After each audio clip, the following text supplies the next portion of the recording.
봐보도록 할게요.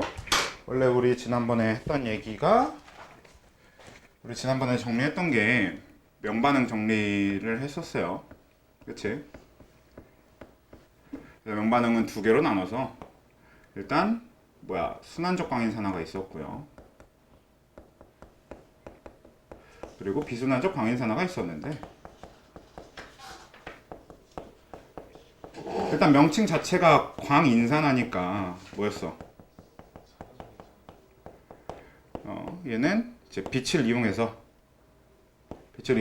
ATP를 만들겠다가 포인트였던 거잖아요. 그렇죠?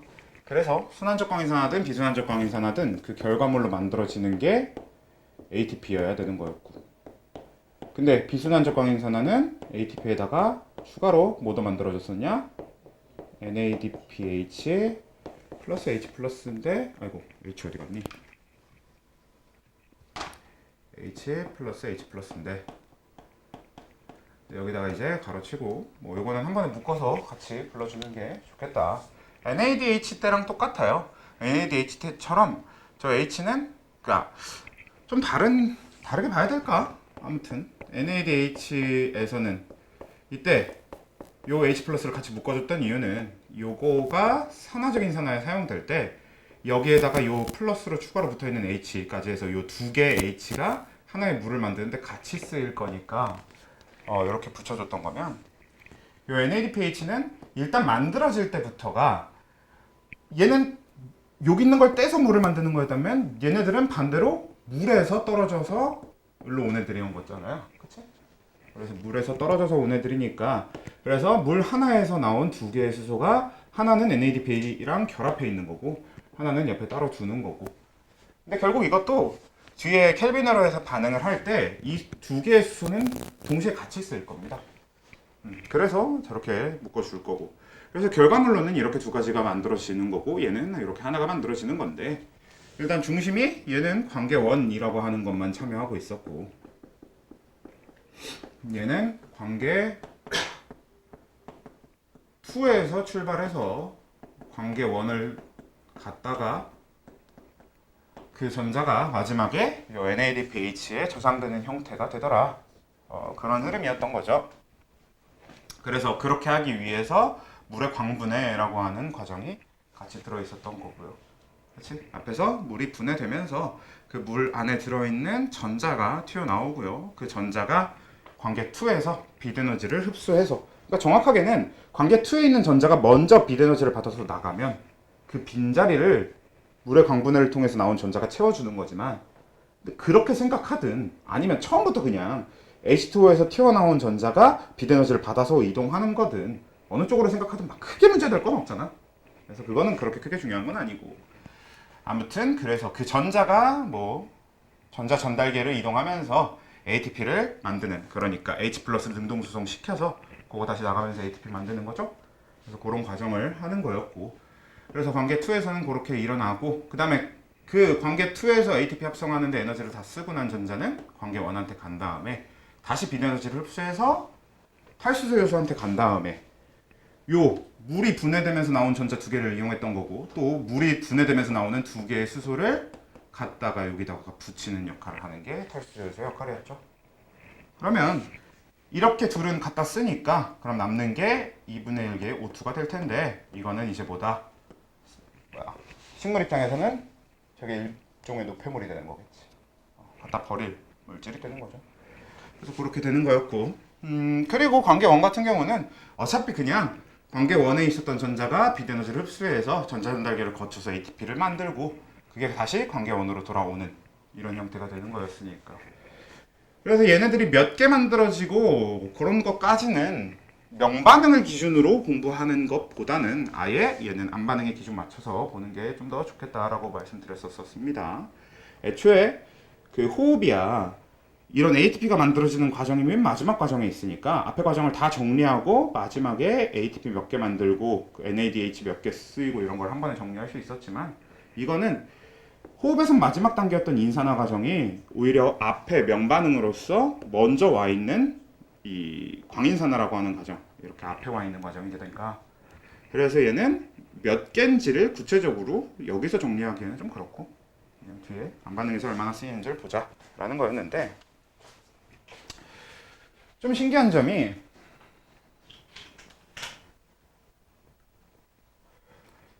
그래도 ATP가 몇 개 쓰일지까지는 몰라도 NADPH가 몇 개 만들어지는 정도는 생각할 수 있긴 했다. 그러니까 왜? 광합성식이라고 하는 게 6개의 CO2가 12개의 H2O와 만나서 포도당 한 분자를 만들어내고 나면 6개의 O2라고 하는 노폐물이 만들어지고, 그리고 6개의 H2O가 다시 만들어지게 되는 이런 과정으로 되어 있다 보니까, 그래서 이런 과정을 가지고 있어서 여기 지금 10개의 O2는 얘가 물의 광분에 돼서 만들어진 결과물이 될 거고, 그리고 얘로 요거 수소 떼다가 이거 만들고 나면 산소가 남는데, 그 남는 산소랑 그 다음에 남는 수소 합쳐서 다시 6개 H2O를 만드는 이런 과정이 될 거인 거고요. 근데 근본적으로 그런 상관없이, 그래서 우리가 12개 H2O를 갖다 써야 되니까 12개 H2O를 갖다 쓰면 산소가 6개 O2가 나오게 되는 게 최종적으로 맞는 걸 거고요. 그러면 NADPH도 총 12개가 만들어지는 게 맞겠지 정도는 그냥 광합성식으로서 보면 계산해 볼 수는 있겠다. 근데 결국 이것도 다 안 반응해서 필요한 만큼을 얘기를 하는 거거든요. 근데 안 반응도 그 TCA 회로 따랑 비슷합니다. 얘도 일단 회로 자체는 3CO2를 기준으로 돌아가게 되어 있어요. 근데 우리가 총 사용해야 되는 CO2가 6개의 CO2다 보니까 일단 회로 자체를 3CO2를 기준으로 외울 건지 6CO2로 기준으로 외울 건지는 그냥 그때그때 상관없거든.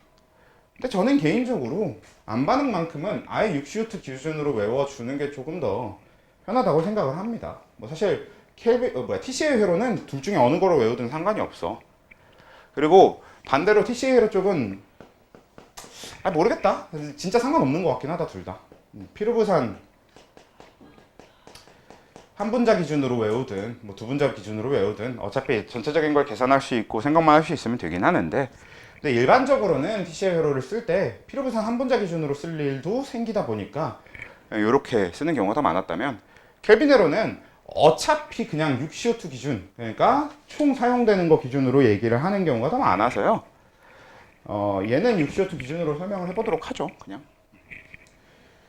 그래서 얘도 이제 회로, 그러니까 사이클이니까 이 밑에 이렇게 똑같이 TCA 회로처럼 도는 게 있을 텐데, 그럼 그 도는 데에 이 6CO2를 집어 넣어서 어떤 과정이 진행되게 만들겠네요. 근데 얘는 그 TCA 회로 때는 TCA 회로에 집어넣기 위해서 피루부산을 아세틸코에이라고 하는 형태로 가공하는 과정이 한 번 앞에 더 나왔었잖아. 얘는 그런 거 없이 6CO2를 바로 이제 집어넣어 줄 거예요. 그래서 얘는 이제 그냥 바로 집어넣어 주면 되는데, 일단 여기에 오는 물질을 일단은 플레임으로 적을게. RUBP라고 하는 애가 있습니다. 그래서 일단 이 RUBP라고 하는 애는 뭐냐면 이름은 리블로스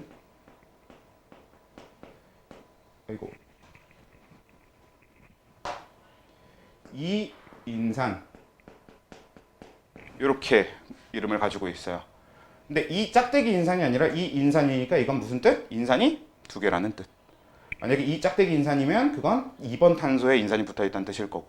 근데 아무튼 이건 이제 짝대기가 아니니까, 얘는 리블로스라고 하는 구조에다가 인산이 2개 붙어있다 정도의 얘기로 생각해 주시면 되는데, 얘는 탄소 5개짜리 5탄당입니다.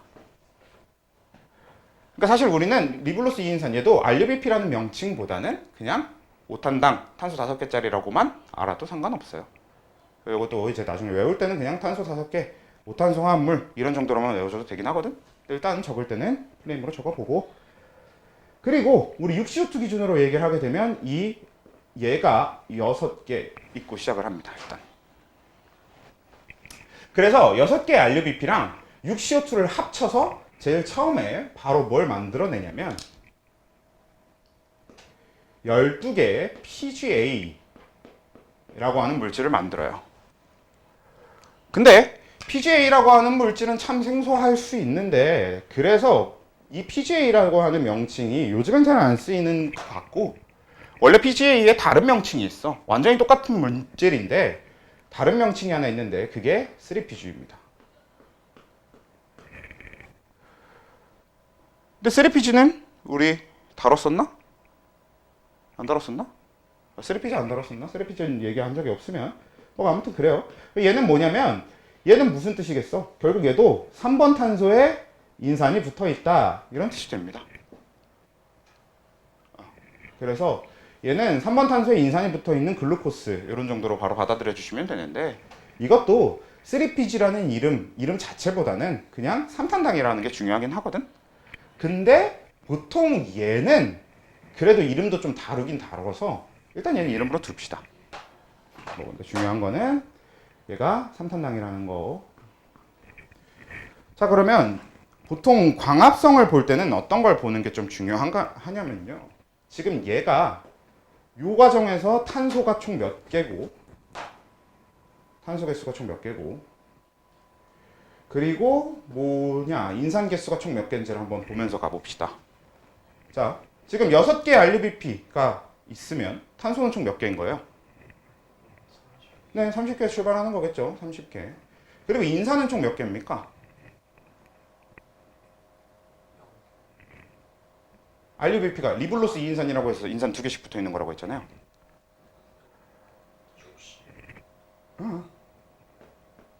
아이고. 12개가 들어있겠지. 그러니까 RUBP 하나당 인산이 그냥 2개 들어있는 거야. 그러면 그게 6개니까 12개의 인산이 붙어있구나 이렇게 생각을 해주시면 되는 거고요. 그래서 이렇게 된 상태로 출발할 거고, 그러면 여기 왔으면 여기서도 또 얘기를 해봅시다. 얘는 탄소 3개짜리고 12개니까 탄소는 총 36개가 있는 과정이 되겠죠.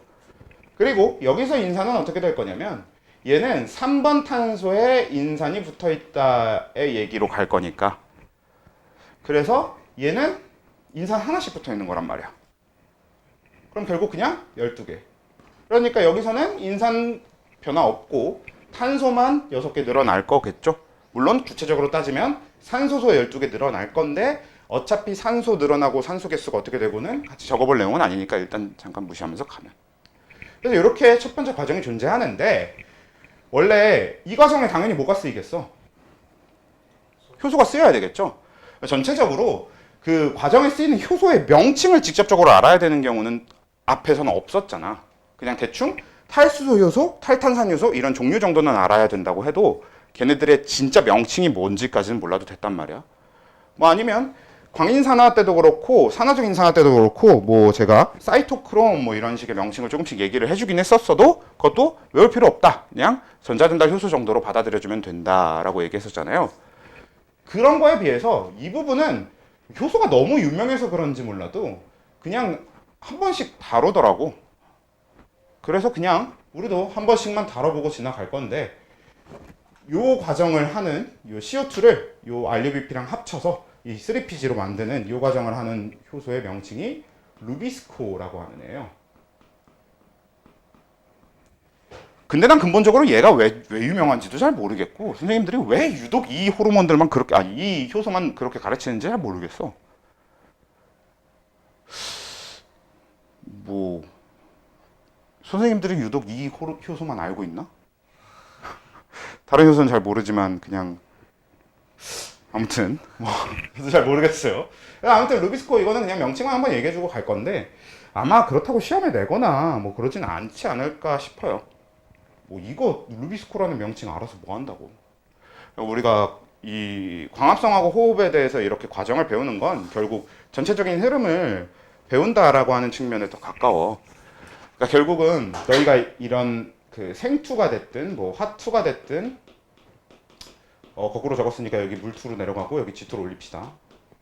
네? 그래서 이렇게 되어 있을 때 G2는 조금 애매할지 몰라도 물화생투 얘네들은 전부 다 뭐랑 연결하려고 그 배우고 있는 거냐면 그러니까 진로 과목이라고 부르잖아요. 애초에 지금 진로 과목이라고 부르는 이유 그리고 얘네들이 왜 이런 걸 배우는가가 생투는 결국 이 이후에 여러분들이 생명과학과 관련된 생물학과 관련된 전공을 갖게 되면 그 생물학의 기본이 되는 걸 생물학 개론 뭐 이런 식으로 얘기할 수 있고, 근데 보통 생물학에 대해서는 개론이라는 표현을 잘 안 써서 우리 일반 생물학이라고 하는 과목이 따로 있으니까 그런 그러니까 전공 영역으로 이어지는 내용의 기초를 잡는 게 투 과목의 목표란 말이야.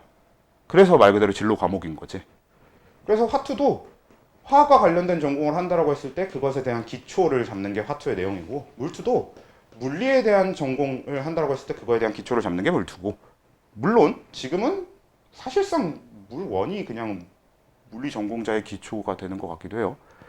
원래 예전에 물투에 있던 내용이 물원에 너무 많이 내려가 버리면서 약간 구분이 애매모호해졌어, 물리 쪽은. 근데 뭐가 됐든 아무튼 이제 이런 식의 흐름으로 가면서 그 뒤에 여러분들이 나중에 생물학과 관련된 걸 뭔가를 배운다라고 했을 때 써먹을 걸 알아야 될 거 아니야. 근데 저 루비스코 같은 효소는 식물 전공하는 사람들이나 대학교 가서 그 전공했을 때 알면 되는 효소 이름 아니냐? 우리가 전체적인 흐름을 이해하는 데 도움이 될 만한 물질이 아니라서 나는 왜 가르쳐야 되는지 도저히 모르겠는데, 아무튼 효소 이름 하나 얘기해놓고 갑자기 화가 너무 나가지고 잠깐 딴소리가 되긴 했는데, 아무튼 계속 해봅시다. 그러면 이렇게 되고 나면 이제 요 다음에 나오는 물질이 뭐냐면, 이제 얘는 확실히 좀 익숙한 물질이 명칭이 되는데요. 일단 명칭은 DPGA라는 물질입니다. 그러니까 아까 얘 다른 이름이 PGA라고 했잖아요. 그러면 거기에다가 D자가 붙은 거거든. 그래서 얘는 뭐냐면, 얘도 일단 탄소는 3개짜리야. 그리고 이 DPGA가 몇 개 있냐? 12개가 있거든요. 근데 얘는 탄소 총 개수 36개. 이건 유지되겠죠. 그리고 인산의 총 개수가 24개가 됩니다. 즉 무슨 얘기냐? 인산을 2개씩으로 만들겠다는 거지. 원래 3PG는 3번 탄소에 인산 하나씩 붙어갖고 3PG 하나당 인산 하나씩 붙어 있는 거였는데, 얘는 DP, 그러니까 D, 다이 포스페이트 이렇게 될 거 아니야? 그러니까 2개씩 인산이 붙어 있는 거야, 그냥. 정확하게 하면 1번 탄소와 3번 탄소 이렇게 두 군데 붙어 있는데, 뭐 거기까지 우리가 알 필요는 없고. 근데 결국 얘는 이거 떼도 되거든. 근데 이거 우리 어디서 봤었어? 그렇죠. 해당 과정에서 얘기했던 물질이란 말이야. 실제로 같은 물질입니다. 완벽하게 똑같은 물질이에요. 다만 그냥 호흡에 쓰이는 물질과 광합성에 쓰이는 물질을 구분하기 위해서 PGA라고 하는 명칭의 기준을 따로 잡아놓은 거야. 그래서 얘도 PGA, 얘는 DPGA 이런 식으로 명칭을 따로 잡았는데, 그냥 우린 DPG로 기억해도 아무 상관없습니다. 그래서 일단 이렇게 얘기를 하기로 하고요. 그러니까 뒤쪽에 A 하나 더 붙는 거니까 별로 상관없잖아. 그 다음에 이렇게 갈 건데, 근데 일단 이 사이에서 일어나는 일에 대해서도 봐야 되니까, 보면 무슨 일이 일어나야 되겠어요? 뭐 해줘야 돼? 인산 붙여줘야 되겠죠. 그러니까 여기서 12개의 ATP가 12개의 ADP로 바뀌면서 ATP한테 붙어 있었던 인산을 3PG한테 옮겨 붙여서 DPG로 만드는 겁니다. 이 ATP는 어디서 만든 ATP? 명반응에서 만든 ATP. 근데 정말 명백하게도 광합성의 ATP가 쓰이는 거는, 호흡에서 만들어진 ATP는 절대 쓰지 않습니다. 무조건 명반응에서 만든 ATP를 암반응에서 사용하도록 되어 있어요. 그래서 명반응이 충분히 일어나지 않으면 암반응이 일어날 수 없어. 식물이 아무리 호흡을 해서 ATP를 만든다고 한들 명반응이 없이는 광합성을 할 수 없게 됩니다. 생각해보면 되게 멍청하지 않냐?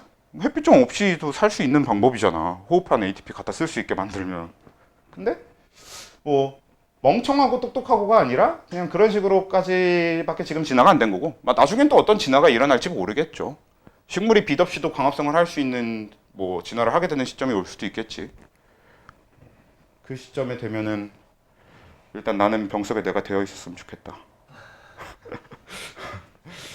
아무튼 그렇게 해서 넘어가면, 그래서 DPG가 되고 나서 요 다음에 오는 물질은, 이게 이제 여러분들이 정말 생소할 수가 없고 당연히 아는 물질일 텐데, G3P가 됩니다. 어디서 본 거임? 해당 과정이죠. 해당 과정에서 우리 과당 이인산이라는 물질을 딱 반갈죽해서 나누면 G3P 2개가 나온다 였잖아요. 정확하게 그 물질이 나오는 거예요. 그러니까 얘도 탄소 3개짜리고. 그리고 얘는 인산이 1개씩 붙어 있을 거니까. 그래서 얘는 어떻게 되냐? 다시 탄소 36개와 인산 12개짜리로 돌아갑니다. 총 12개의 G3P가 존재해서. 아 근데 선생님 그러면 12개 3PG랑 12개 G3P랑 똑같은 거 아닙니까? 당연히 다르겠죠. 다르니까 이름을 다르게 붙여놨겠지. 그리고 그러면 얘도 그냥 탄소 36개, 얘도 탄소 36개, 얘도 인산 12개, 얘도 인산 12개인데 그러면 왜 이런 번거로운 과정을 했을까가 어떤 것 때문에 여기서 이런 번거로운 과정을 하냐면요. 지금 여기 인산이 붙었던 자리 있잖아요. 여기서 인산을 다시 그냥 아이고 6개라고 적으면 안 되지. 12개를 떼어내요. 그리고 그 인산이 붙어있던 자리에다가 수소를 붙여줍니다. 그래서 어떤 수소를 붙여주겠어? 저거 NADPH 플러스 H 플러스 저기에 붙어있었던 수소를 붙여주는 거지. 그래서 여기서 총 몇 개의 NADPH 플러스 H 플러스가 쓰이냐면 그냥 12개가 전부 다 쓰입니다. 얘는 이 과정 저 과정 나눠서 쓰지 않고 여기다 몰빵해서 전부 다 써요. 그래서 12개의 요게 다 쓰이고 나면 다시 12개의 NADP 플러스로 돌아가고요. 그럼 얘가 가지고 있던 전자와 수소는 전부 G3P, 그러니까 DPG한테 가서 붙어서 G3P를 만들게 되는 거죠. 이렇게 되는 거지. 선생님 근데 인산 하나 떨어졌는데 수소 2개씩 붙일 수 있어요? 아무 상관없어요. 원래 이게 진짜 그러면 왜 인산은 하나 떨어졌는데 수소가 2개 붙어 있냐를 구체적으로 설명하려면 사실상 뭐의 설명으로 가야 되는 거야? 화학 설명으로 가야 돼가지고 그러면 막 우리가 G3P 화학 구조랑 DPG의 화학적인 구조를 다 봐야 되잖아. 그건 좀 참혹하잖아요. 예, 그것까지는 하지 말고 그래서 대충 인산이 떨어진 건 애초에 인산을 붙인 건 이 뒤에 수소를 붙여줄 자리를 만들기 위해서 붙였던 겁니다. 그래서 인산을 붙여놨다가 그 자리에 수소를 붙여주고 인산은 그냥 떨어져 나와. 그러니까 얘는 뭐야? 원래 여기 붙어있던 고에너지 인산이지. 그 고에너지 인산을 통째로 붙여놨다가 인산만 떼서 에너지를 남겨놓고 나오는 거죠. 그리고 그 에너지 있는 데다가 수소를 이렇게 띡띡 붙이는 이런 형태라고 보시면 되는. 그렇죠? 그래서 그렇게 만들어지는 게 이렇게 12개 G3P가 되고요. 이 회로의 다음 과정이 그냥 10개의 G3P가 돼요. 그러면 일단 10개의 G3P 12개 G3P니까 이 사이에는 2개 G3P가 모자란 거 맞지? 그럼 얘들은 어떻게 되냐? 그냥 회로 바깥으로 나옵니다. 근데 우리는 알고 있습니다. 자, 2개의 G3P를 합쳐봐. 뭐 돼요? 과당 인산 되죠.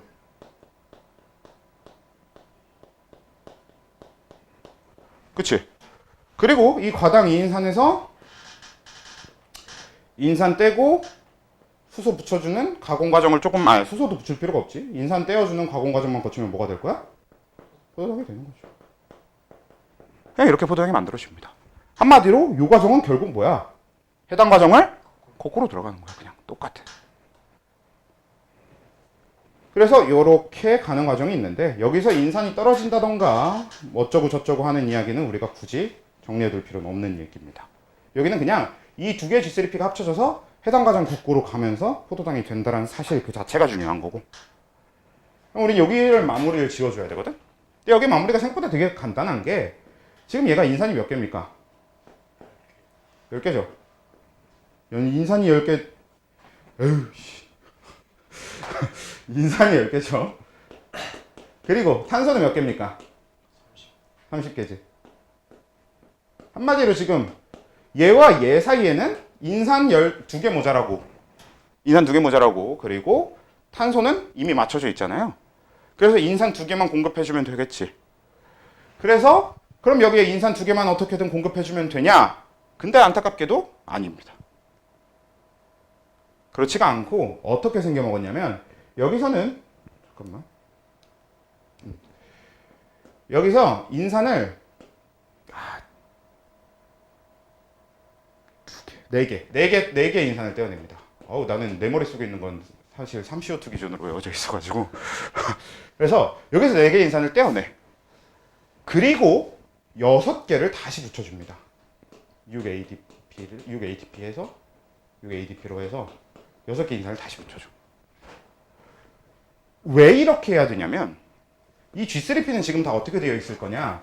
탄소 3개에 여기 이렇게 인산이 붙어 있어요. 이런 게 쭉 6개가 있는 거거든. 근데 RUBP는 탄소 5개에 여기 인산 이렇게 붙어 있어야 되거든. 그러니까 그냥 탄소 3개짜리 2개 이렇게 딱 합치면 바로 이거 되는 거야? 아니지. 그러니까 어느 정도 끊어갖고 탄소 개수 5개씩도 맞춰야 되고 인산의 배치도 조정이 돼야 될 거 아니야. 그래서 그냥 단순하게 4개를 모타로 빼줘. 그냥 2개 더 넣어주면 되지가 안 되는 거지 그냥. 그래서 인산 4개 떼서 인산 자리를 좀 비워놓고 그런 다음에 애들 탄소 재배치 한 다음에 거기다 다시 인산을 붙여주는 이런 형태의 느낌이라서 4개를 뗀 다음 다시 6개를 붙이는 형태로 회로가 생겨 먹었습니다. 그리고 켈빈 회로는 이게 다야. 훨씬 간단하지? 솔직히 켈빈 회로는 그러니까 광합성은 광인산화를 잘 이해한다만 되게 그쪽이 되게 중요한 포인트고 회로는 TC의 회로보다도 훨씬 간단하기 때문에 특히나 앞에 회로를 정상적으로 잘 외웠다라는 가정 하에는 더더욱 얘가 더 간단하게 볼 수 있기 때문에 좀 어렵지 않게 할 수 있습니다. 좀 간단한 편이지. 대신에 요 광합성은 요 회로가 이 얘기로 끝은 아니고요. 우리 이제 외워야 될 것만 남기면서 좀 이것저것 그 디테일을 좀 더해 봅시다. 일단 이거는 설명을 위해서 마지막에 10개 G3P가 남았을 때 그게 6개 RUBP가 되는 게 어떻게 되느냐를 한번 정리해 보려고 적어 본 거니까 다시 지워보고. 그래서 이것도 지울게요. 이것도 지우고 이것도 지울 겁니다. 그 다음에 3PG가 3탄소. 요거는 좀 알아둬야 되는 물질의 명칭이니까 알아두기로 하고요. DPG는 몰라도 상관없습니다. 아예 몰라도 되는 물질이에요. 사실 대부분 실제 회로 그림이 어떻게 되어 있냐면 그냥 얘 12개 이런 것도 없고 요걸 화살표 2개 해갖고 이 중간에 아무튼 어떤 물질을 거쳐 이런 식으로만 해놓은 회로들도 되게 많아. 그래서 학교에서 이 중간에 있는 이 DPG라고 하는 물질을 다룰지 안 다룰지가 좀 미지수긴 합니다. 일단 개인적으로 되게 궁금한 게 아마 두 학교 다 여기 이 켈빈 회로에 이건 생략해놓고 호흡에 그 우리가 안 다뤘던 물질인 푸마르산 얘기는 하거든요. 근데 오히려 대부분의 책을 보면 푸마르산이 안 나와 있거든. 그러니까 호흡에서는 나와 있지도 않은 푸마르산을 가르치면서 켈빈 회로에서는 그래도 나와 있긴 한 건 왜 안 가르치는지 진짜 도저히 알 수가 없으나 아무튼 대충 우리는 C3짜리를 거쳐서 간다고 생각은 해주셔요. 왜냐면 적어도 이 과정과 이 과정이 분리되어서 나타난다는 사실은 그래도 좀 알아야 되거든. 그래서 이 과정과 이 과정이 분리된다는 사실은 좀 알아주셔야 되겠고요. 그리고 얘는 명칭을 얘도 좀 알아두셔야 되는데 사실 얘는 G3P라고 그냥 써도 상관이 없는데 그리고 G3P라고 그냥 너무 쓰고 싶지만 처음에 얘기했던 것처럼 같은 물질인데 광합성 해서라서 이름을 좀 다르게 붙여준다고 했잖아. 그리고 얘는 G3P라고 애지가 나면 안 써요. 얘는 무조건 PJL이라는 이름을 씁니다. 근데 이 PJL이 그냥 G3P랑 같다고 생각하는 것도 뭐 나쁘진 않으니까. 그래서 일단 저희는 어차피 이거 명칭 외우는 게 막 엄청 중요한 건 아니니까 G3P라고 아이고 씨 젖어 있으면 잘 안 써줘. G3P라고 그냥 두고 외웁시다. 이렇게 해야 그냥 이게 해당 과정의 역과정이구나를 이해하기가 좀 더 편하잖아. 이렇게 이해해놓고 나중에는 얘가 PJL이라고 선생님이 바꿔서 외우라고 하면 그러니까 학교 선생님이 이걸 PJL이라고 가르쳐 주시면 이름만 바꿔서 외우거나 아니면 대부분 어차피 이 물질의 명칭에 대한 걸 직접적으로 질문하거나 이런 문제가 나오진 않을 거니까 안 외우셔도 되고. 근데 일단 우린 G3P라고 외우자고 하는 거는 한 10번째 얘기하고 있는 것 같은 기분이 들지만 요거 역과정인 거를 이해해 두자는 의미로 외우자는 거고요. 그 다음에 얘는 정말 필요 없는 이름입니다. 그냥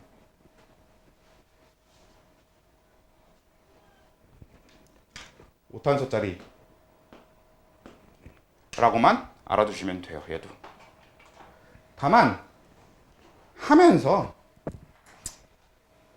그냥 여러분들이 ATP 사용하는 거 보고 대충 그려지면 안 해도 되지만 그래도 얘한테는 탄소 2개씩 붙어 있고 얘한테는 탄소 2개씩 붙어 있고 미안합니다. 하나씩 붙어 있고 그리고 얘한테는 탄소가 2개씩 붙어 있고 얘한테는 탄소가 인산이 아유 씨 다시 얘한테 인산이 2개씩 붙어 있고 얘한테 인산 하나씩 붙어 있고 얘는 2개씩 얘는 하나씩 이렇게 된다는 사실은 좀 알고 계시는 게 좋죠. 그래서 회로 자체는 딱 요 정도 폼으로 외우시면 됩니다. 그러니까 명칭을 외워야 되는 물질은 얼마 안 되고 루비스 코드 일단 버리자. 이게 외워줘야 되는 회로가 될 텐데 근데 얘는 이제 여기서 또 끝인 게 아니라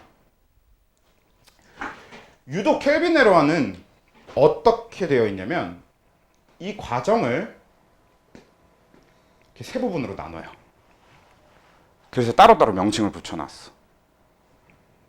그래서 여기 제일 처음에 일어나는 요 과정 그러니까 리블로스 2인산 RUBP에다가 6개의 CO2를 합쳐서 요 3PG로 만드는 요 과정 있잖아.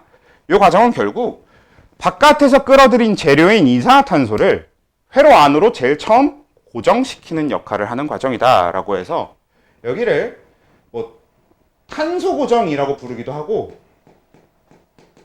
아니면 CO2 고정이라고 부르기도 하거든요.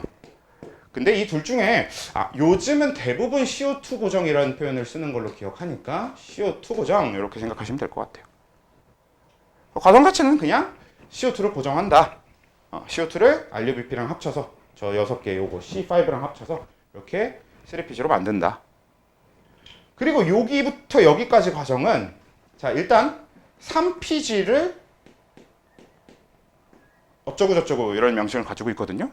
자 근데 여러분이 한번 대답해 보시죠. 대답할 수 있는 사람이 원래는 셋 다 대답할 수 있어야 되는 게 맞고 근데 작년 기준으로 1년 동안 안 다뤘다 보니까 적어도 화학을 한 사람은 얘기할 수 있을 텐데 지금 이 과정을 통해 3PG는 뭐가 됐습니까? 환원된 거죠? 그래서 3PG의 환원이라고 부르지. 자 환원이 뭐였어? 전자를 얻거나로 보는 게 제일 좋아 원래. 그게 환원의 전체 기본적인 정의니까. 그러니까 전자를 얻는 걸로 보면 뭐야? NADP 플러스한테 있었던 전자가 들어오게 돼서 얘가 G3P로 만들어질 때 전자를 얻게 되죠. 그치? 그래서 전자를 얻는구나. 환원 이렇게 봐도 되고. 아니면 환원의 또 설명 중에 뭐가 있어? 수소를 얻는 것도 환원이란 말이야. 그러니까 지금 수소와 결합하는 거 맞잖아요. 그러니까 요 과정, 지금 NADPH가 NADP 플러스가 되면서 수소가 결합하게 되는 과정 때문에 이 전체 과정을 우린 3PG의 환원이라고 부릅니다.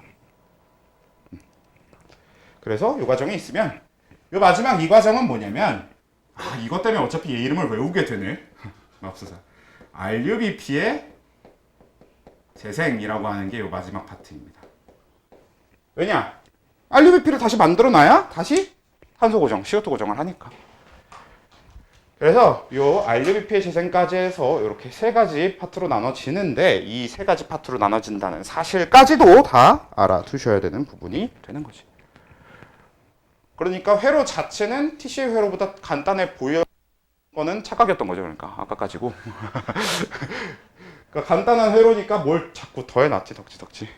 그래서 우리가 외워둬야 되는 회로의 형태는 이 정도가 되겠다. 어차피 이거 RUBP니까 이거 RUBP로 외워도 그래서 아무 상관없을 것 같고 하나 대로 하시고 일단 요거 그쵸 회로 거기다가 정리를 일단 해두고 나서 그 뒤에를 이어서 해보도록 하겠습니다.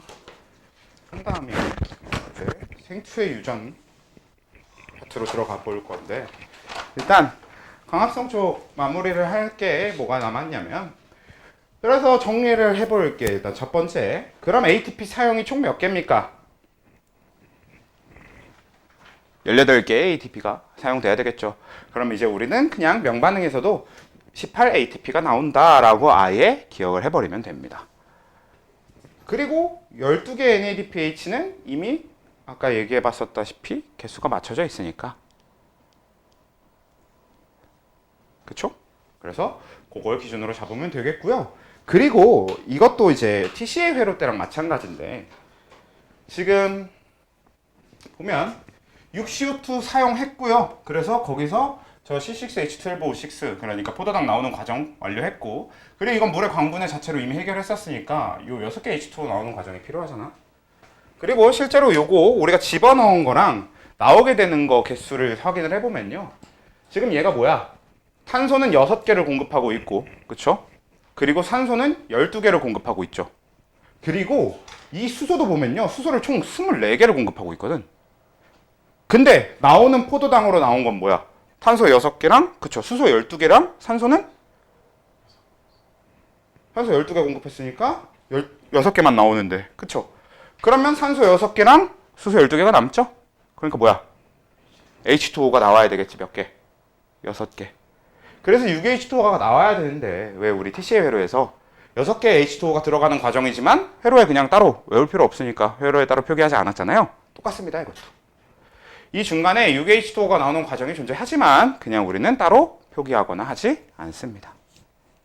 그냥 얘가 6H2O가 저 광합성식에서 나오는 저 6H2O가 그냥 이 켈빈 회로 과정 중에 나오는구나 정도로만 알아두시면 됩니다. 근데 굳이 어딘지 대충 찾아보면 이쯤에서 나와야 되는 게 맞긴 하겠죠. 여기서 만들고 나면 그 다음에 남은 걸 버려야 될 거 아니야. 그렇지? 그래서 그렇긴 할 텐데 몰라도 별로 크게 상관은 없나? 네, 없을 겁니다. 네, 아마도 없을 거야. 그렇게 되겠고요.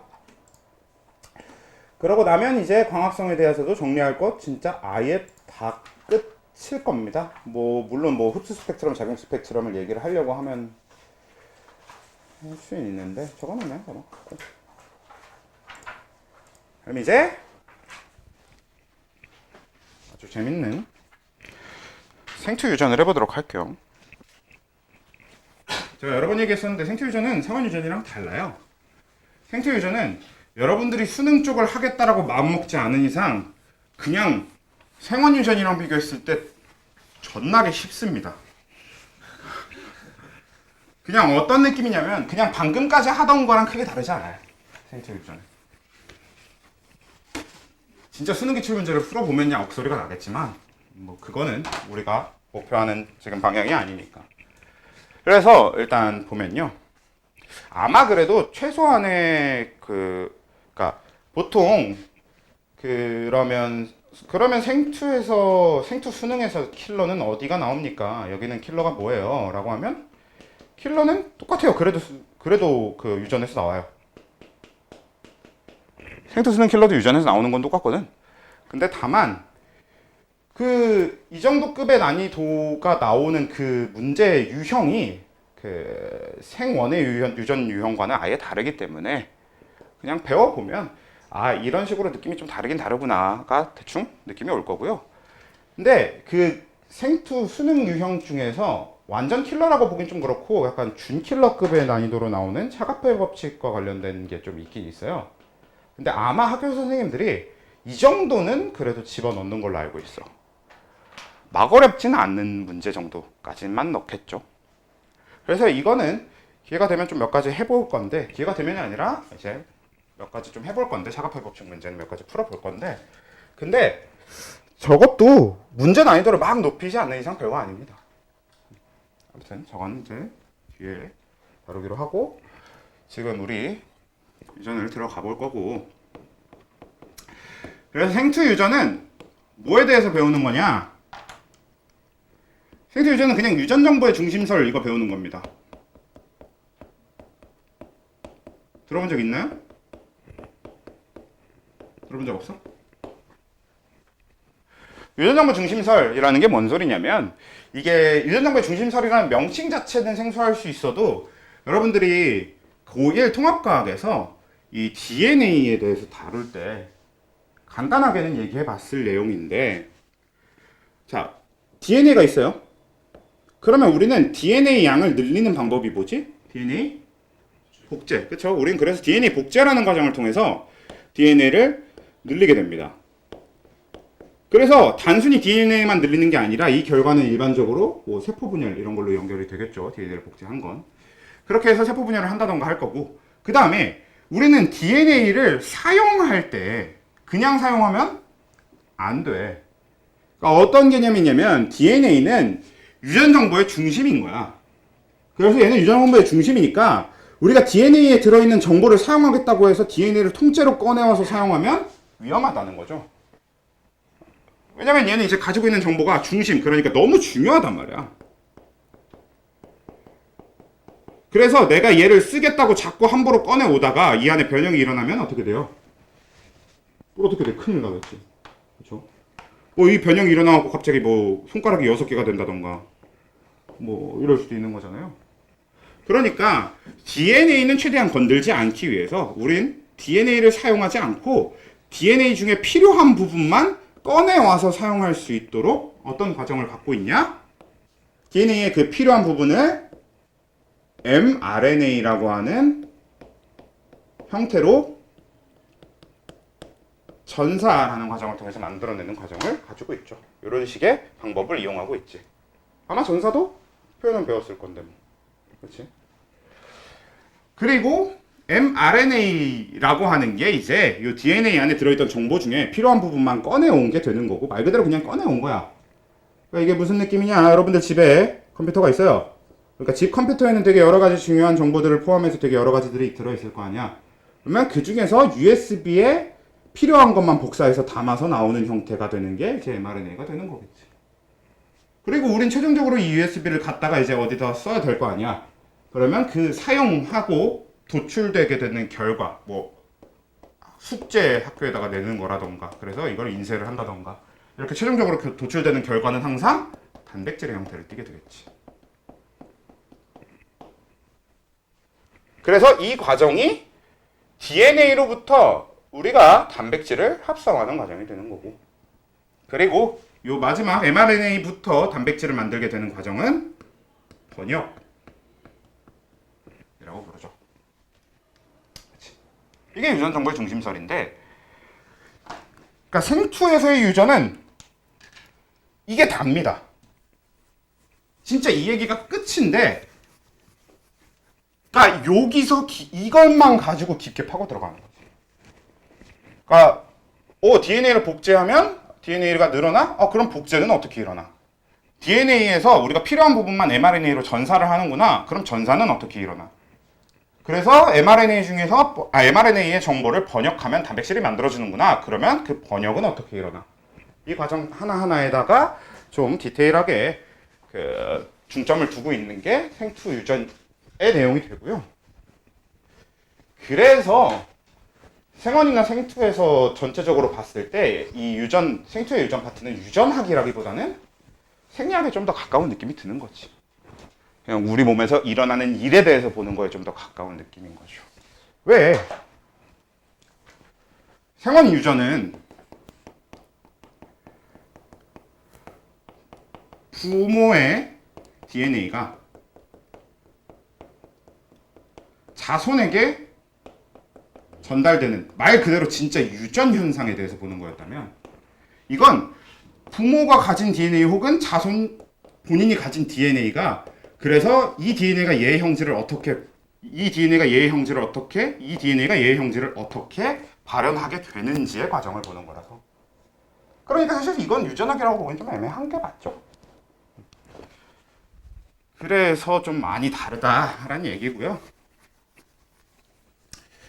일단 그 얘기를 하기 위해서 제일 먼저 봐야 될 게, 이 복제에 대한 얘기보다 먼저 봐야 될 게 이 유전자에 대한 이론, 가설에 대해서 몇 가지 봐야 됩니다.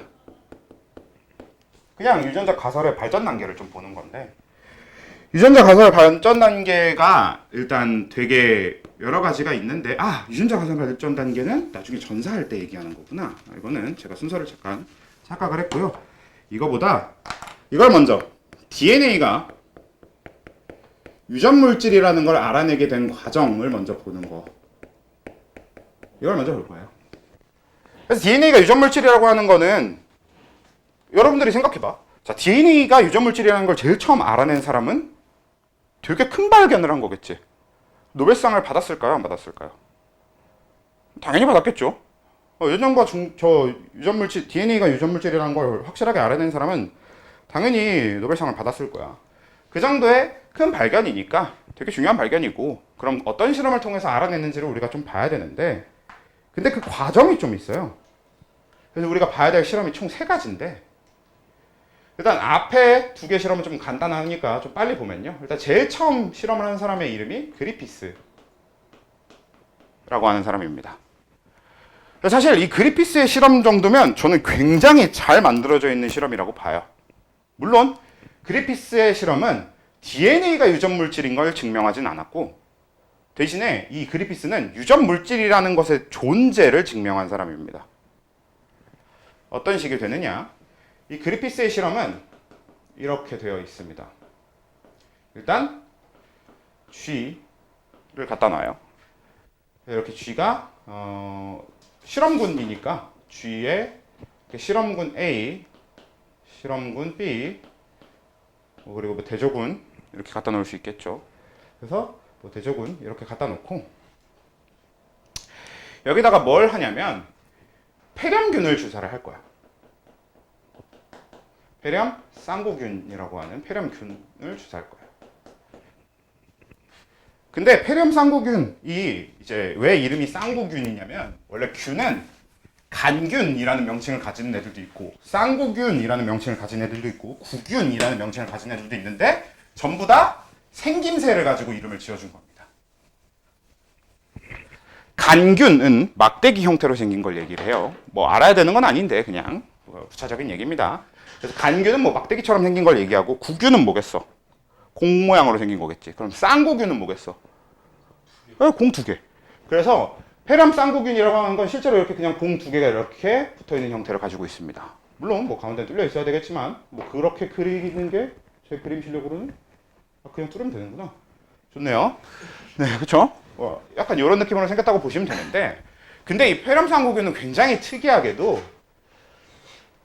피막, 이 겉에 피막이라고 하는 껍질을 가진 게 있고 갖지 않은 게 있어요. 그래서 이렇게 피막을 갖지 않는 균을 R형균이라고 부르고요. 그리고 똑같이 이렇게 쌍구의 형태로 되어 있는데, 좀 대충 잘 그렸다. 그리고 얘가 겉에 이렇게 피막으로 둘러싸여 있는 걸 S형균이라고 부르거든. 근데 이 피막의 유무에 따라서 병원성이 달라집니다. 무슨 얘기냐? S형균은 폐렴을 일으키는데 R형균은 지는 폐렴균인 주제에 폐렴을 못 일으켜요. 그래서 R형균은 사실상 뭐야? 그러니까 폐렴균이라고 부르기도 민망한 거지. 그러니까 R형균에 감염되잖아? 그럼 무슨 일이 일어나냐? 아무 일도 안 일어납니다. 건강해요. 그래서 R형균은 되게 별거 아닌 거거든. 근데 우리 간단하게 우리 이미 생원의 방화작용을 공부한 입장에서 그냥 피막에 항원이 붙어 있는 거겠지. 그래서 얘는 피막이 없기 때문에, 즉 항원을 안 갖고 있기 때문에 따로 병원성을 띌 수가 없는 거겠죠. 그냥 그걸 구분되어 있는 게 R형균과 S형균이야. 그래서 우리 저 G한테는 뭘 할 거냐면 이제 이런 애들을 주사할 겁니다. 그래서 어떻게 할 거냐? 이렇게 G를 같은 뭐 어쩌고 저쩌고 뭐 해갖고 통제 변인 다 맞춰주고 뭐 그런 거야. 우리 지금 통제 변인까지 생각 안 하고, 그래서 뭐 통제 변인 어쩌고 통제하고 어쩌고 이렇게 해서 주사를 할 건데, 당연히 제일 처음에 G 실험군을 막 열심히 여러 개 준비를 했을 때 일단 실험군 중에 하나는 그냥 R형균을 주사해요. 실험군일 필요도 없다. G 하나씩만 갖다가 한다고 생각해 봅시다. G 한 마리를 갖다 놓고 R형균을 주사해. 그럼 이 G는 어떻게 되겠어? 건강해요. 아주 건강하겠죠. 그래, 살아있어요. 있겠지. 근데 우리가 G를 한 마리 갖다가 S형균을 주사했어. 그럼 어떻게 돼요? 폐렴에 걸려요. 근데 참고로 폐렴은 따로 치료하지 않는 이상 치사율이 굉장히 높은 병입니다. 약이 충분히 존재하기 때문에 약에 의해서 우리가 되게 쉽게 좀 견디거나 치료할 수 있을 뿐인 거지, 제때 치료하지 않으면 굉장히 치명적인 병이거든. 그래서 S형균을 이제 주사한 G는 바로 죽게 되겠죠.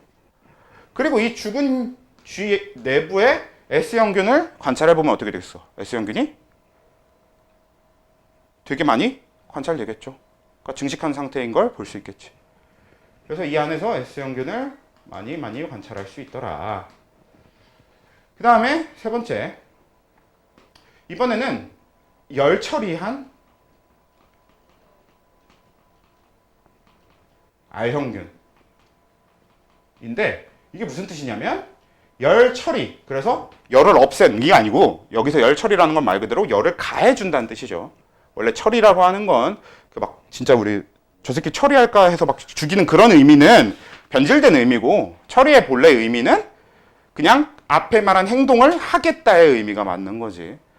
그래서 열 처리는 열을 가해주겠다는 뜻인 거죠. 그래서 열을 가해준 R형균이거든? 그럼 뭐가 된 거야, R형균이? 예, 죽은 거죠. 그래서 그냥 죽은 R형균을 주사해줬다가 되거든. 그래서 쥐한테 죽은 R형균을 주사해. 그럼 어떻게 돼? 예, 쥐가 살아있겠죠. 그러니까 얘는 이 내분을 볼 필요도 없겠지. 그러니까 할 필요가 없는 실험이죠. 왜 했을까요? 그래서 열 처리한 R형균은 주사할 필요가 없고요. 여기서 주사한 건 열 처리한 R형균이 아니라 열 처리한 S형균. 열 처리한 S형균을 주사해. 근데 그래도 어차피 마찬가지야. S형균이 죽은 상태로 주사했으니까 아무 의미 없을 거 아니에요. 그래서 쥐가 살아있게 될 텐데, 네 번째로 뭘 할 거냐면 열 처리한 S형균을 똑같이 주사를 할 건데, 이번엔 여기다가 뭘 같이 주사를 하냐? R형균을 같이 주사합니다. 살아있는, 열 처리하지 않은 살아있는 R형균과 열 처리한 S형균을 같이 쥐한테 주사를 했어. 그랬더니 쥐가 죽었어. 그리고 그 죽은 쥐의 내부를 확인했더니 살아있는 S형균이 엄청나게 많이 번식한 상태라는 걸 확인할 수 있었습니다. 이게 그리피스의 실험 형태예요. 실험 자체는 뭐 엄청나게 복잡하진 않지. 그러니까 R형균과 S형균은 사실 가진 유전자 자체는 비슷할 텐데 딱 어떤 유전 정보만 차이가 있을 거냐면 얘는 피막에 대한 유전자가 있을 거고 얘는 피막에 대한 유전자가 없을 거겠지. 그래서 얘는 피막이 있고 없으니까 얘는 병원성을 띠고 안 띠는 그 정도의 차이만 있었던 건데, 얘는 병원성이 없으니까 쥐한테 주사해봤자 살고, S형균은 병원성이 있으니까 쥐한테 주사하면 쥐가 죽어. 그리고 S형균이 증식하는 거 당연해.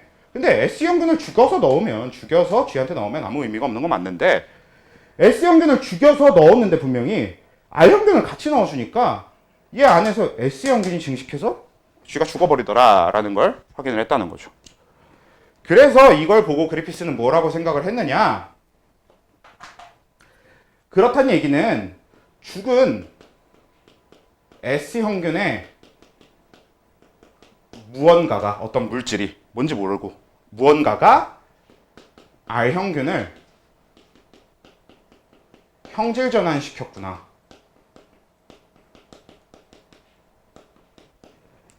라고 결론을 내렸고요. 그래서 얘는 이 무언가가 유전 물질일 것이다 라고 결론을 내리게 됩니다. 여기까지가 그리피스가 한 전부. 그러니까 그리피스는 유전 물질의 존재를 밝히면서 실험의 틀을 잡은 거지. 그렇다고 해서 구체적으로 유전 물질이 누구냐까지 알아내진 못했습니다. 그래서 이제 여기서 바톤을 이어받아서 실험을 하는 사람이 나타나는데, 그게 이제 에이버리라고 하는 사람입니다. 에이버리가 그리피스 제자였는지 아니면 원래 그리피스 제자가 실험을 하려던 걸 에이버리가 뒤통수 쳐갖고 뺏었던 건지 기억이 안 나는데, 아무튼 여기도 스토리가 자세하게 스토리가 되게 막장이었는데 기억이 이제 잘 안 난다. 아무튼 그래서 이 그리피스 다음에 이제 요 바톤을 이어받아서 실험을 한 게 이제 에이버리라고 하는 사람의 실험이 되는데,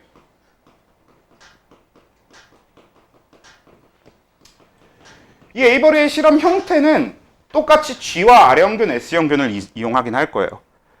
근데 실험을 조금 더 뭔가 추가를 해줘서 하게 되는데, 일단 맨 처음에는 열 처리한 S형균을 일단 준비해. 그리고 그 열 처리한 S형균을 여러 개의 비커로 나눠서 여러 개의 나눠 담아가지고 하나에다가는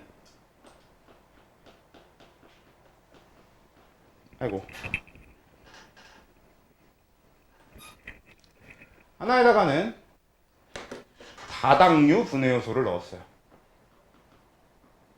그러니까 뭐야? 탄수화물 분해 요소인 거지, 쉽게 생각하면. 그리고 하나는 단백질 분해 요소를 넣습니다.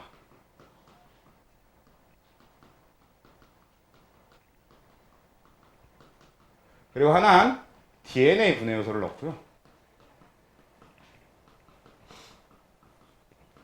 하나는 RNA 분해 요소를 넣어서 이렇게 4개를 준비하는 거야.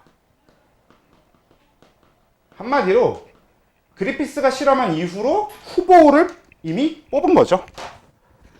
왜냐면 결국 S형균은 굉장히 단순한 그 단세포 세균이기 때문에 그 안에 갖고 있는 물질의 종류가 그렇게 다양하지 않단 말이야.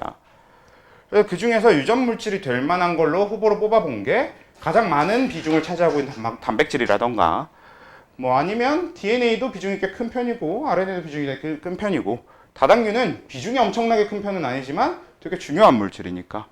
그렇지? 다당류가 없으면 얘가 살지 못하더라. 뭐 이 정도의 정보를 이용해서 한 거겠죠. 그래서 그걸 이 4가지에 대해서 분해 요소를 처리를 해본 거지. 그래서 분해를 해본 거예요. 그러면 다당류 분해 요소는 뭡니까? 아밀레이스 뭐 이런 거 넣으면 되겠죠. 이거는 별로 그 다당류 분해 요소가 뭔지 몰라도 되거든?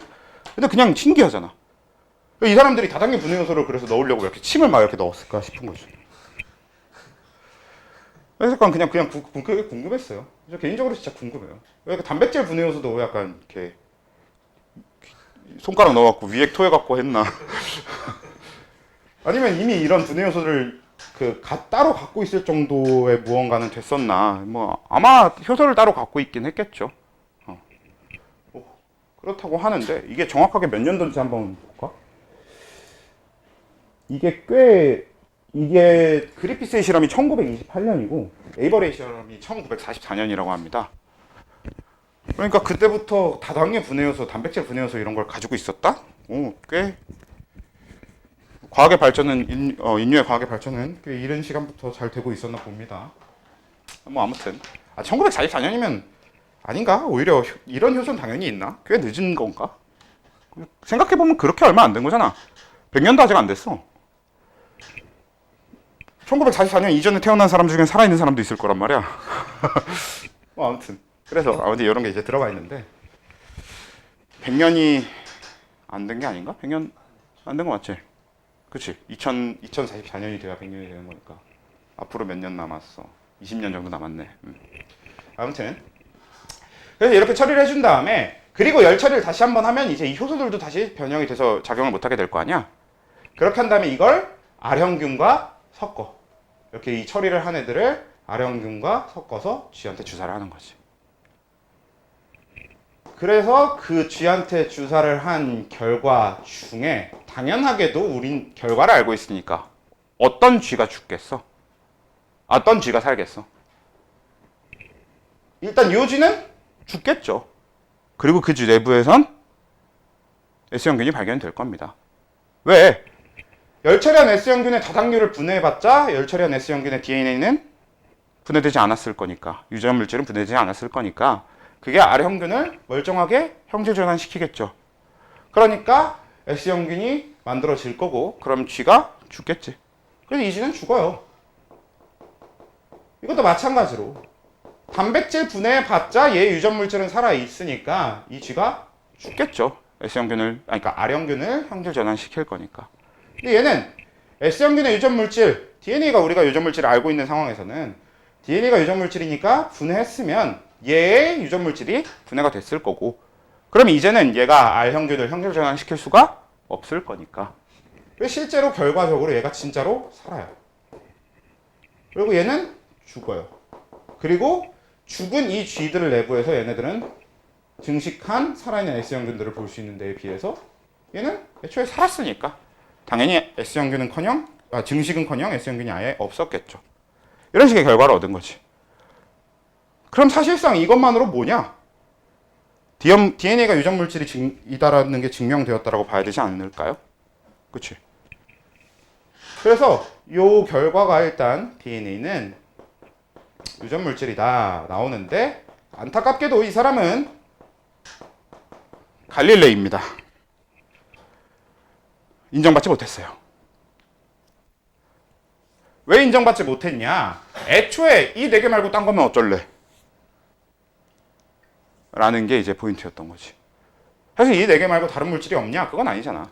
근데 사실 이 4개를 제외하고 나머지는 분해 효소라는 걸 구체적으로 쓸 수가 없어요. 가장 대표적인 게 무기압류. 얘네들은 무기압류를 당연히 가지고 있을 거거든? 근데 무기압류 분해 효소라는 건 당연히 존재할 수가 없어. 무기압류 거기서 더 분해할 수가 없어요. 무기압류를 분해하려면 핵분열을 시켜야 됩니다. 그렇지? 왜 무기압류 뭐야? 철 이온 이런 거란 말이야. Fe 플러스 이런 거. 이거 분해하려면 어떻게 해야 돼? 핵분열이지. 그러니까 말이 안 되잖아. 그러니까 분해 요소라고 하는 게 애초에 이 정도 말고 그 외에 분해 요소 자체가 한정되어 있으니까. 그러니까 뭐 그런 거 아니냐. 모르겠어. 아마 그래서 그런 거 같은데 아니면 뭐 그냥 어떤 꼰대들이 반대를 했는지 몰라도 아무튼 이제 이게 제대로 인정을 받지 못해서 그래서 최종적으로 인정을 받게 된 실험을 한 사람이 누구냐?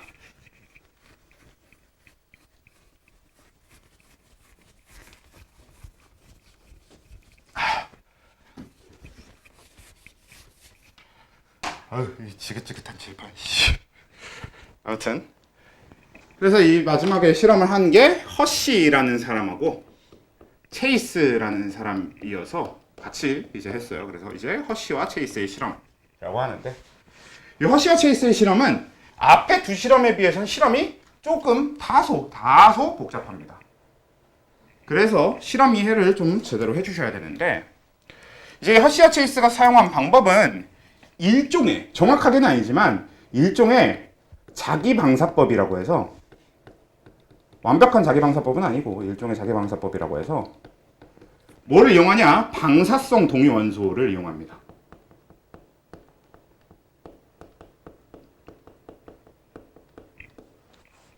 자, 일단 동위원소라고 하는 건 원래 탄소라는 게 있으면 탄소는 원래 12의 원자량 12의 질량수를 가져야 되는 게 맞단 말이지.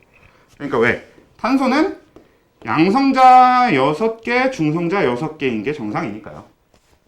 그래서 이렇게 되어야 되는데 탄소 중에서 우리가 제일 흔하게 볼 수 있는 게 뭐가 있냐면 얘가 당연히 제일 흔하게 볼 수 있는데 얘 말고도 흔하게 볼 수 있는 게 양성자는 6개 똑같이 6개가 있어야 탄소라고 부를 수 있는 데에 비해서 중성자가 8개로 늘어나서 질량수가 14인.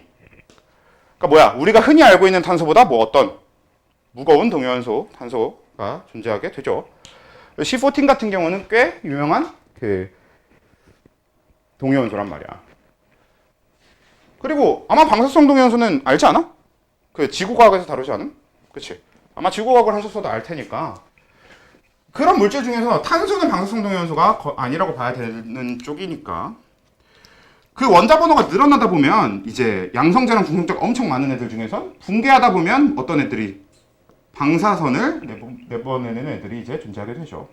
여기서 얘기하는 방사선은 이제 우리가 흔히 알고 있는 알파선, 베타선, 감마선 이런 거.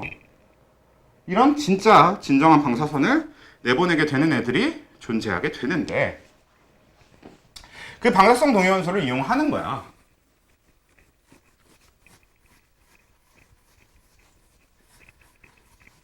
그래서 방사성 동위원소를 이용할 건데 어떤 방사성 동위원소를 이용해 주냐? 하나는 황을 이용해 주고요. 하나는 인을 이용해 줄 겁니다. 그래서 이렇게 두 개의 방사성 동위원소를 이용해 줄 건데 여기서 우리가 좀 외워줘야 되는 게 원래는 맨 앞에 단원에 나오는 거긴 한데요. 생투에서 여러분들 그 탄수화물, 지방, 단백질, 핵산 요 4개 정도만 일단 지금 외워둬도 되는데 탄수화물을 구성하는 구성 원소하고 지방을 구성하는 구성 원소하고 얘네들은 좀 알아둬야 되거든요. 어떻게 됩니까? 네, 우리 탄수화물은 CHO 이렇게 되어 있죠. 지방은 똑같이 CHO로 되어 있습니다. 그리고 사실 CHO는 얘한테도 있고 얘한테도 있어.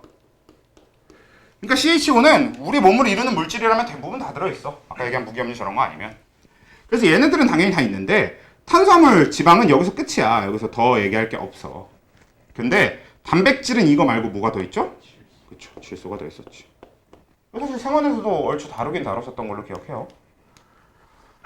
그리고 핵산한테는 뭐가 추가로 있게? 핵산 즉 DNA나 RNA한테는? 좋아요. 인. 근데 질 수도 있어요. 자, 왜냐? 핵산이 인산, 당, 염기 이렇게 되어 있잖아요. 이 당이 사실상 그냥 탄수화물이에요. 원래 그냥 탄수화물입니다. 저 당이. 그러니까 CHO 당연히 있을 거고 여기 이거 염기 있잖아요. 이 염기가 진짜 염기예요. NH3. 염기성을 갖는 그 염기입니다. 근데 실제로 우리 DNA가 염기성을 갖는 걸 보기는 좀 어렵고 아무튼 그렇게 염기, 그러니까 질소를 갖는 구조물이라는 거지. 그래서 핵산한테도 질소가 있고 단백질한테도 질소가 있거든. 근데 핵산은 이 인산 때문에 인을 추가로 갖게 되잖아요. 그리고 단백질은 이 네 개 말고도 엄청나게 많은, 그러니까 대부분의 단백질이 갖는 원소가 하나 더 있는데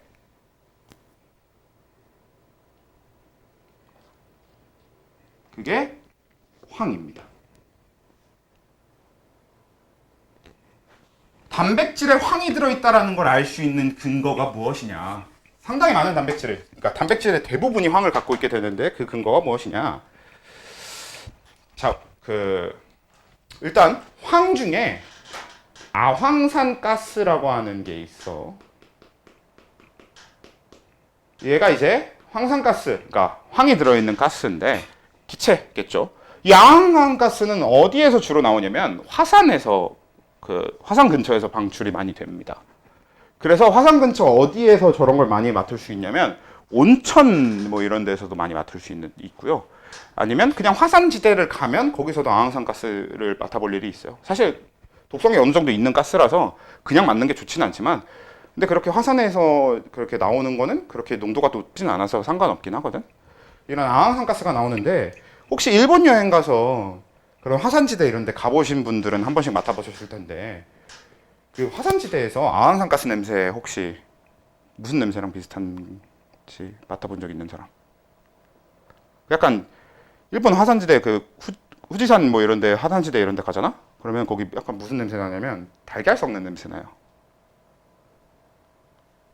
계란 썩는 냄새가 나거든? 근데 왜 계란 썩는 냄새가 나냐? 그게 아황산가스의 냄새예요. 그러니까 원래 계란 썩는 냄새가 아니라 원래 그게 아황산가스 냄새. 얘 냄새가 우선이야.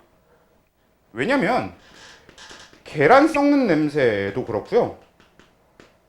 애초에 계란 썩는 냄새 말고 우리 계란 먹고 낀 방구 냄새 있지. 우리 흔히 지독한 계란 방구 냄새. 그거 계란 썩는 냄새랑 똑같거든.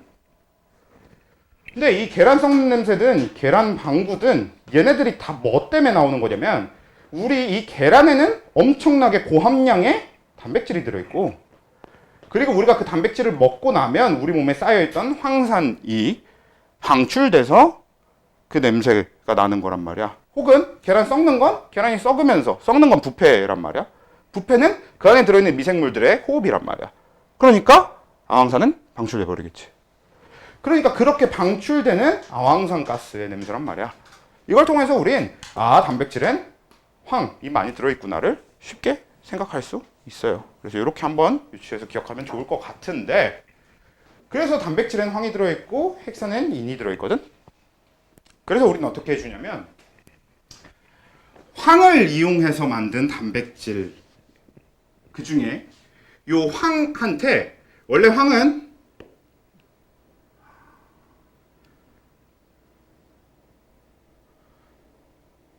(35S) 그치? 원래 황은 32의 원자량을 가지고 있죠. 왜냐면 황이 이제 16번이니까. 그래서 얘는 양성자가 16개, 중성자가 16개여서 원래 32의 원자량을 가지고 있는데 근데 이 황이 35, 그러니까 중성자가 2개 더 들어있게 되는 2개 아니죠? 3개냐? 3개 더 들어있게 되는 이 35S가 되면 얘는 방사성 동위원소가 됩니다. 그러니까 얘가 35S는 붕괴하면서 32S로 돌아가면서 중성자 3개 뱉으면서 그 방사선을 방출하거든요. 그 35S를 이용해서 만든 단백질을 이용할 건데 이런 식으로 얘기하는 걸 우리가 뭐라고 얘기하냐면 황에다 표지했다 혹은 단백질에다 표지했다 라고 얘기를 합니다. 표지라고 하는 건 이렇게 다 요 뭐야 방사선이 나오게 만들면서 우리가 표시한 것처럼 이제 두는 거지. 그러면 인도 마찬가지로 표시를 해요. 그래서 얘는 38p라고 해서 죄송합니다.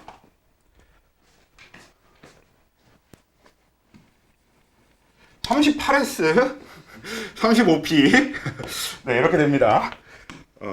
얘가 38이고 그래서 중성자를 몇 개 더 갖고 있었던 거냐? 6개 더 갖고 있었던 거지. 얘가 붕괴를 하면서 방사선 이렇게 뱉는 거고 P 같은 경우는 원래 뭐야? 네, 15번이라서 양성자 15개, 중성자 15개여야 맞다면 사실 이건 중성자가 원래는 얘 30이 아닙니다. 얘 원자량도 원래 32가 아니고 얘 원자량도 원래 합쳐서 30인데 실제로 30은 아니거든? 아마 인이 원래 이거보다 몰라. 나도 정확하게 기억이 안 나네. 그래서 얘 원자량 원래 이거보다 조금 더 높고 이거보다 조금 더 높긴 한데 우리 거긴 중요하진 않고 근데 그래도 얘보다 중성자가 한참 많으니까 이렇게 35p 같은 경우는 얘가 붕괴를 하면서 방사선을 뱉게 되는 거지. 그리고 맞는지 확인 좀 해봅시다. 불안하니까. 야,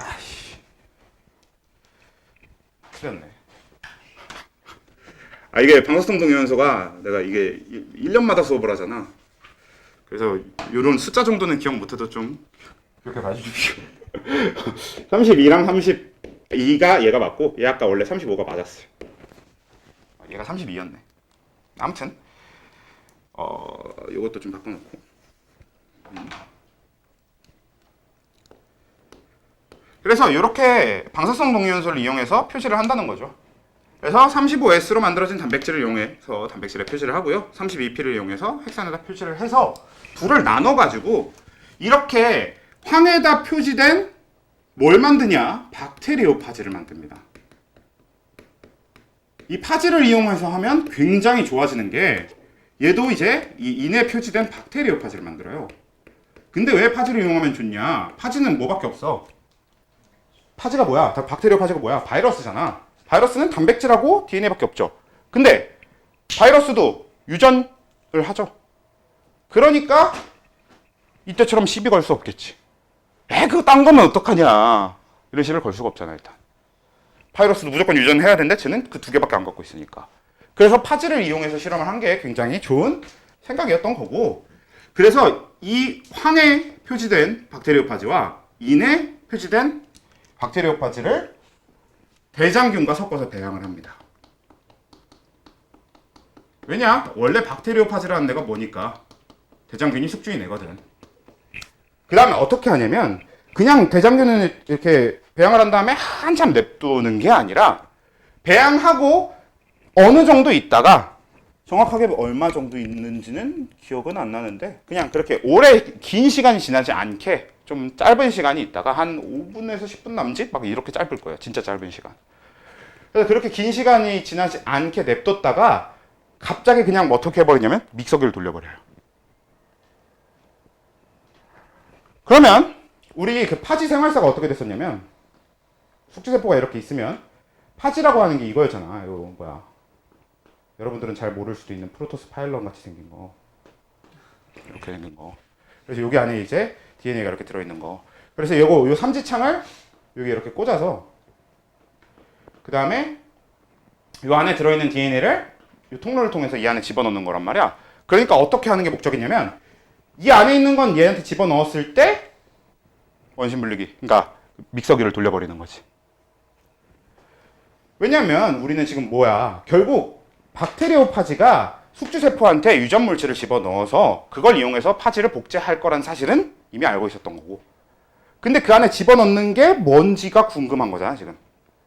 그래서 집어넣을 정도의 시간만 기다리고 믹서기를 돌려버려. 그러면 얘랑 그러니까 들어가지 않은 이 바깥의 껍질과 이 안에 DNA는 이 대장균 안에 들어가서 대장균과 껍질로 분리가 돼버리겠지. 근데 이 단백질은 얘는 단백질로만 되어 있다 보니까 되게 가볍고요. 대장균은 세포니까 되게 무겁잖아. 그래서 얘를 믹서기를 돌린 다음에 원심 분리기를 돌립니다. 그래서 원심 분리기를 돌리면 무거운 대장균은 아래로 가라앉고 가벼운 이 단백질은 위로 떠 있게 되거든. 그냥 위에 물에 그대로 떠 있게 돼. 그런 다음에 우린 이제 마지막에 뭐만 하면 돼? 위쪽과 아래쪽에서 둘 중에 어디서 방사선이 검출되는지를 보는 거지. 그러면 위에 거의 실험 결과는 어떻게 될 거냐? 우리는 이미 어떻게 될 건지 알고 있을 거고, 그리고 실제 실험 결과가 어땠냐? 이 밑에 이렇게 대장균이 쌓여 있는 여기가 있을 거고, 이 위에는 우리가 흔히 이제 상층액이라고 하는데, 여기 상층액이 나눠져 있을 텐데, 황으로 표시한 경우 상층액에서 그냥 방사선이 검출됩니다. 근데 인으로 표시한 경우 아래 대장균이 쌓여 있는 쪽에서 방사선이 검출이 되는 거지. 한마디로 박테리오파지가 대장균 안으로 집어넣은 쪽은 인으로 표시된 쪽이겠구나. 그렇다는 얘기는 핵산을 집어넣은 거겠다. 그렇다는 얘기는 DNA가 유전 물질이네를 최종적으로 증명을 하게 된 거지. 그래서 노벨상은 쟤네가 받았습니다. 아마 그리피스도 노벨상을 받았나? 정확하게 기억이 안 나네. 아무튼 허시아 체이스는 확실히 노벨상 받았어요. 그리고 얘는 못 받아. 안타깝지. 아무튼 이렇게 되고, 허시아 체이스의 실험은 그냥 실험 자체가 그래도 앞에 다른 거에 비해서는 조금 난해하기 때문에 어느 정도 잘 이해해 주실 필요가 있고, 이제 구체적인 여기까지 얘기하고 났으면 이제 구체적인 DNA 구조부터 시작해서 복제, 전사, 번역 이런 걸 봐야 되는데 다음 주에 보면 되겠죠. 여기까지.